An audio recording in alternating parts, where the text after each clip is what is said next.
call Biden a criminal. Why is that? He is a criminal. He's a criminal. He got caught. Read his laptop. And you know who's a criminal? You're a criminal for not reporting it. You are a criminal for not reporting it. Let me tell you something. Joe Biden is a criminal, and he's been a criminal for a long time. And you're a criminal in the media for not reporting it. Good luck, everybody. Have a good time.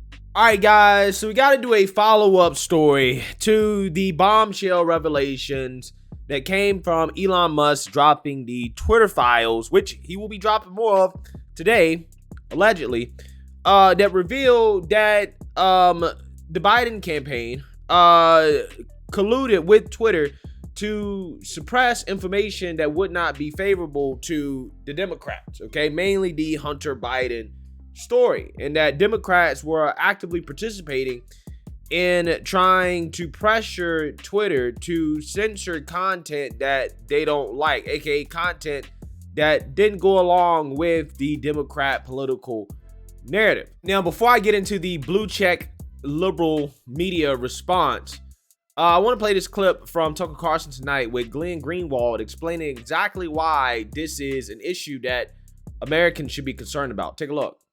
Of censorship. Why isn't the entire press corps out there on the side of free speech and of revealing what we didn't know until now? Because the leading advocates of censorship over the internet in the United States, as surreal as it is, are the employees of media corporations whose HR title is journalists. They have been the ones essentially who took the internet, which, remember, until 2015 on social media was largely unmoderated, with the exception of a very few small number of cases of expressing violence or doxing people and the like, and demanded increasing amounts of censorship because they became convinced that the reason Hillary Clinton lost and Donald Trump won, which they regard as a travesty, was because free speech was allowed on the internet and that only censorship could save us from such an event in the future. And they are now advocates of, demanders of censorship, and are furious whenever anyone tries to restore a bit of free speech to our discourse. What do you think we're learning so far from the Taibbi thread? I think one of the most important things that has been overlooked in the controversy over big tech censorship is that it is not, as liberal censorship defenders typically like to claim, the decisions, the autonomous decisions of private corporations, which therefore can't be questioned since they have the right to censor whatever they want. Overwhelmingly, we're seeing more and more evidence, and including tonight, that is often coming from the Democratic Party, the majority in power party in Washington, that tells these companies, censor this, censor that, censor this, censor that. And if you don't, we're going to use our legal and regulatory power to punish you for your failure to obey. That's illegal. I think there's pretty clear Supreme Court rulings on this. How is it continuing? There absolutely needs to be test cases. There have been decades of Supreme Court precedent where city officials would tell bookstores, if you don't remove these books we dislike, you're going to start to have all kinds of investigations. And the Supreme Court has said over and over that when the state pressures or coerces private actors to censor for the government in ways the government couldn't do directly, that too is a free speech violation. They've done it in the open, Tucker. Over an 18-month period, the Democratic Party summoned the CEOs of every major tech company and said to them in public, and as explicitly as could be, we don't think you're censoring enough content. And if you don't start censoring more, the stuff that we think is dangerous or constitutes hate speech, you're going to suffer legal and retaliatory reprisals. It's absolutely dangerous. And also, I think, unconstitutional. It just needs to reach the Supreme Court. How did Jim Baker from the FBI wind up the general counsel of Twitter? There are a lot of lawyers in this country, a lot of capable lawyers, but you hire the FBI lawyer at the center of Russiagate? I mean, that seems like a means of control by a government agency over a social media company to me. The tentacles of the U.S. security state are in almost every single institution of authority and power in this country. I still find it mind-boggling how it used to be controversial. The CIA would have programs to clandestinely influence news outlets, and now these news outlets, CNN and NBC and the rest, hire hordes of former agents of the security state, people who ran the CIA and the FBI and the NSA, come on and pronounce the news. They're in bed together. Big tech censorship is a critical tool of the national security state. Whenever anyone tries to do anything about it, these former people from the CIA and the rest, and the Pentagon and the rest, jump up and say, we cannot allow you to restore free speech. This form of censorship is a crucial weapon. And so they're completely intertwined and integrated. And we're seeing that in the role that Jim Baker, a former U.S. security state lawyer who became a Twitter lawyer, played in this censorship of right before the election. Again, this is probably one of the biggest stories that we've seen in a long time. And unsurprisingly, blue check liberals on Twitter are in denial, and the mainstream liberal media is nowhere to be found. And again, this is why you got to have a strong Republican Party. Okay, this is the reason why you got to have that, because you got to have guys out there screaming at the top of their lungs, talking about this on every single TV show they go on, so that people are forced to listen to it. They're forced to acknowledge it. If we're quiet about this, then they won't be forced to acknowledge it. Again, they did the exact same thing with the Hunter Biden story. So now that they're being exposed, Democrats have been exposed once again, they've gone quiet, right? So it's denialism and being quiet, right? That's the Democrat game plan every single time they get exposed, and it works. The only reason it works is because we let it work, right? We let them get away with it. So let's check out some of the response here from some of the blue check propagandists. Mehdi Hassan says, imagine volunteering to do online PR work for the world's richest man on a Friday night in service of nakedly and cynical right-wing narratives, and then pretending you're speaking truth to power. So I believe he's talking about Matt Taibbi, the journalist, who I actually believe is I think he's more left-leaning. I'm not exactly sure. Yeah, they're going to smear him because he's the messenger, right? So they're going out to him saying that he's doing PR work for Elon Musk. Wow, incredible stuff. I'm not necessarily sure if I would call this PR work, considering how what Elon Musk is doing is literally going against the whole establishment, okay? I mean, he's fighting back against the whole establishment. The man's life probably is in danger from the things that he's doing at this point. Mike Rothschild says, he's back posting, but I'm checking out. This is clearly a desperate grab to drive up engagement, which is to be expected, but I didn't know how half-assed it would be. It's not even half-assed, it's eighth-assed. These stolen election grifters, Musk bootlickers, and professional conspiracy pushers are absolutely frantic to turn this complete embarrassment into a story, letting them spin and lather and seethe and cope into oblivion.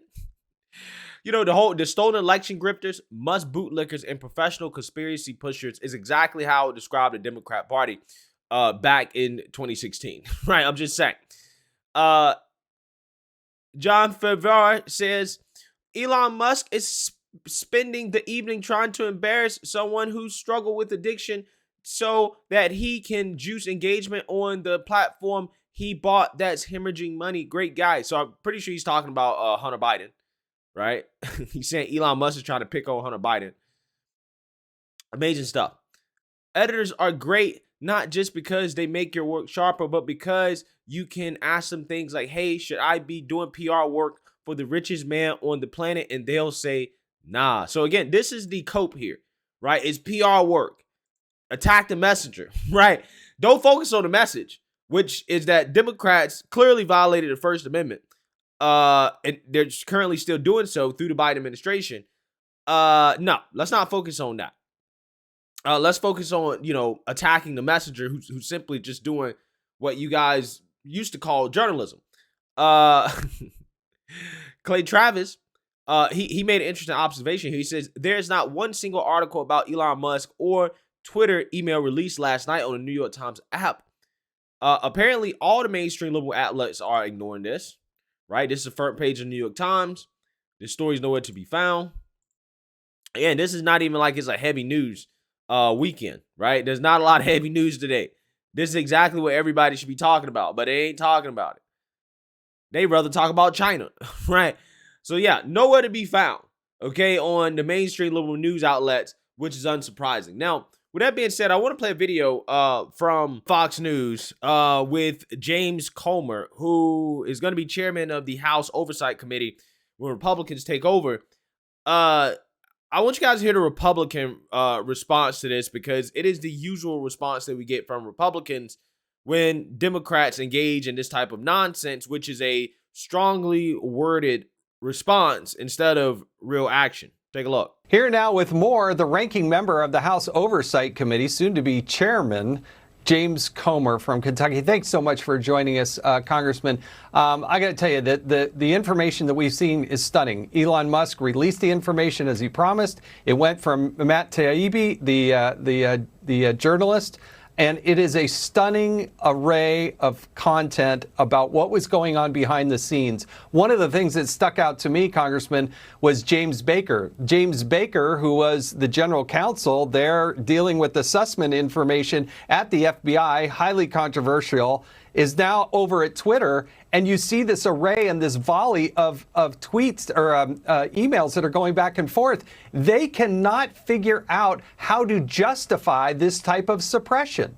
So I guess the question is, what can Congress, what can the Oversight Committee do, and where are they going to go next with this? Well, in January, Jason, when I take your old position as chairman of the House Oversight Committee, I can promise you this: every employee at Twitter who was involved in suppressing the Hunter Biden laptop story will have an opportunity to come before Congress and explain their actions to the American people. This was a huge story. When we announced the investigation of the Biden family and referenced material from the laptop, many in the mainstream media said, well, this is just a conspiracy theory. The mainstream media is still trying to use the old talking points that the laptop is somehow Russian disinformation. We know from CBS's forensic audit the laptop is legitimate, and now we know from Elon Musk that there was correspondence between the Biden campaign and the Democrat National Committee to suppress this story. I believe this story would have had a huge impact on the presidential election. We had a very close presidential election. And when you look at what's in the laptop, it's very concerning. There was no evidence ever at any time that the laptop story wasn't legitimate. The New York Post did a great job. I'm glad they're being vindicated. But this story is just beginning, Jason, because we're going to have every single person at Twitter that was involved in this in front of the House Oversight Committee as soon as possible. And that's the gist of what you're going to get out of the GOP, right? Which is why this is a loser party. Okay, it really is, man. That's the gist. Democrats, see, here's the thing.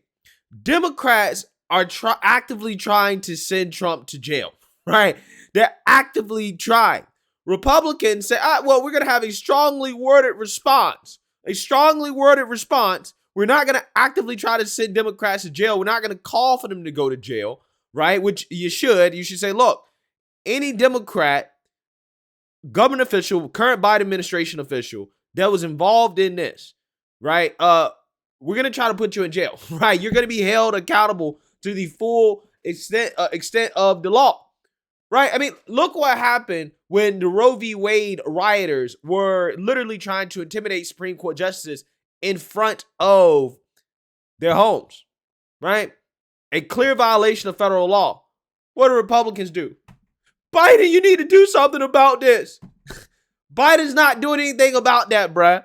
He's not going to do anything. What you should have said is that we are going to lock you up. When we take back power, we don't care how long it's been. We're locking you up because we see you on camera breaking federal law. Okay? That's what the response should have been. That's what the response should have been.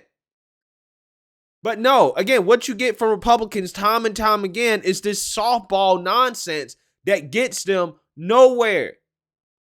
Because how in the world can anybody take it serious if it's not serious enough to be something that you think warrants actual criminal punishment? If you're not calling for criminal punishment, that's all the more reason why you should ignore it. Well, it's not criminal, right? That's the justification to ignore it. But if you say, no, this is criminal, we're going to treat this as a criminal investigation, we're going to try to seek punishment for all the individuals that were involved, right, that broke the law, then that makes it more serious. Also, what the GOP has to do is start pushing legislation and say that this is completely illegal, right? Elected officials and major political candidates, right, party candidates, you cannot pressure a social media company to censor information on behalf of your campaign. You cannot do that. You cannot do that.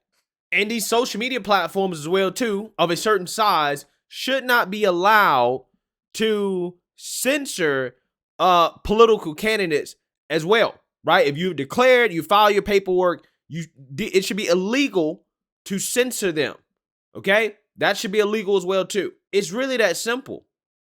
It's really that simple. GOP, again, I know it's an immediate reaction, but again, Democrats are never held accountable. And it's not because they can't be or they shouldn't be. It's simply because the GOP, they don't go far enough with it. They don't fight hard enough.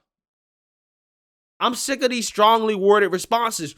Strongly worded responses have gotten us in the situation we're in right now in this country. And it's time to move beyond that because, again, Democrats don't just go with a strongly worded response. They go for the jugular, right? They go for the jugular. How many times have they tried to come for Trump's jugular? They come and they come and they come and they always swing. They miss, but they swing it. Republicans don't even swing, right? Again, let me stop. Let me stop before I get fired up on these people. Let me know what you guys think. Make sure you like, comment, and subscribe. Most importantly, share a Black conservative perspective. Peace.